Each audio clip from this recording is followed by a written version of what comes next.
trust her, so that he shall have no need of spoil. And Caleb's heart trusts her.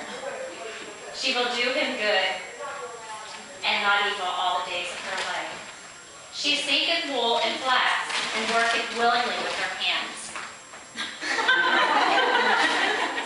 Wait. She can seek for it. You have to seek for it, though. You guys are too much. She is like the merchant ships. She bringeth her food from afar.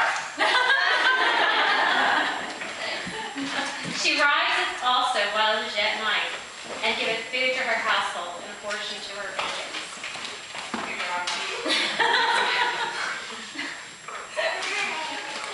She considers a field and buyeth it. You take her to their house. With the first fruit of her hands, she planted a vineyard. We don't have any grapes. Okay. Oh, there were grapes in there, but somebody probably grapes. She girdeth her loins in strength, and strengtheneth her arms. Space. Oh wait, strength for her arms. Strength for her arms.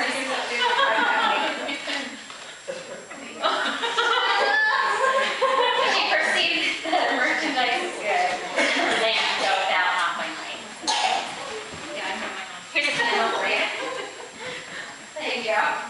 She layeth her hands to the spindle, and her hands hold the distaff. So here's the spindle. She stretches out her hand to the poor. Yea, she reaches forth her hands to the needy. Here's the soup kitchen. She is not afraid of the snow for her household, for all her household are clothed with scarlet. Oh no!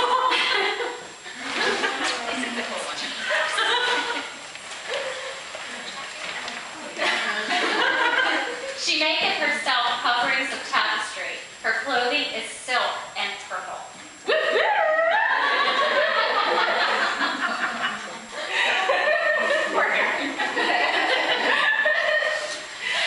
Her husband is known in the gates when he sitteth among the elders of the land. Hello, King's Caleb. She maketh fine linen and selleth it, and she delivers girdles unto the merchants. Here's more specs. then you have to deliver. And then it goes on to say, strength and honor are her clothing, and she shall rejoice in the time to come. She opened up her mouth with wisdom, and on her tongue is the law of kindness. Say something nice to your sister. Yeah.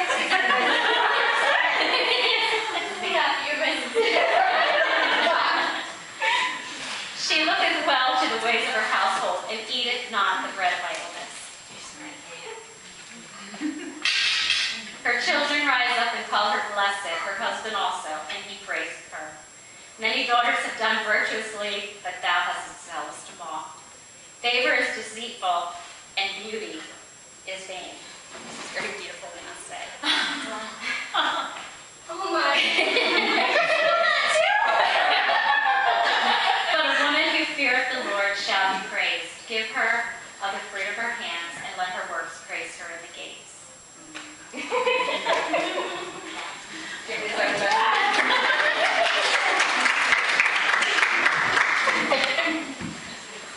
have a little bit of fun, making fun of the woman of Proverbs, but she really isn't a woman to make fun of. She's a woman that we can all really learn from. It's a woman that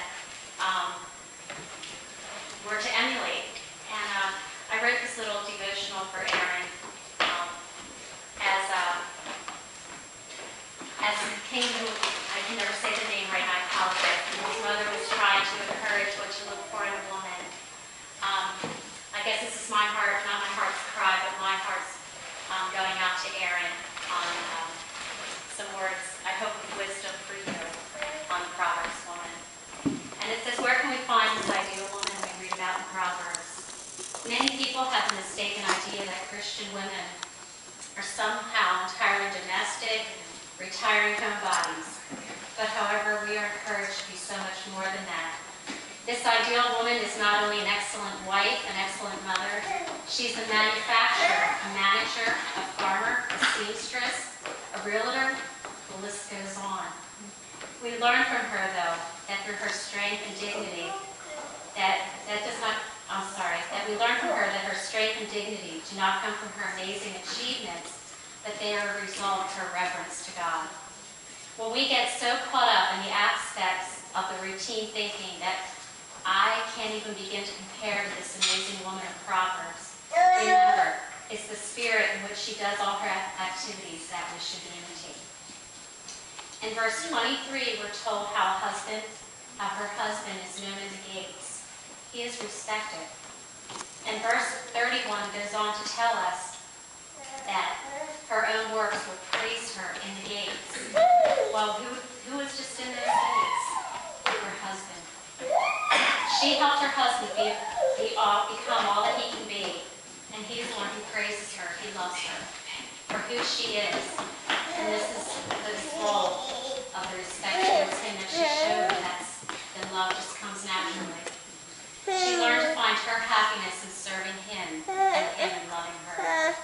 Once again, the wisdom of love and respect speaks out in Scripture. Our church has just gone through that. And, I think it's in Proverbs 1, and once again, it speaks all over again. It's called love and respect. Be reminded, though, that not once in any of these verses of this perfect woman was her physical appearance ever mentioned.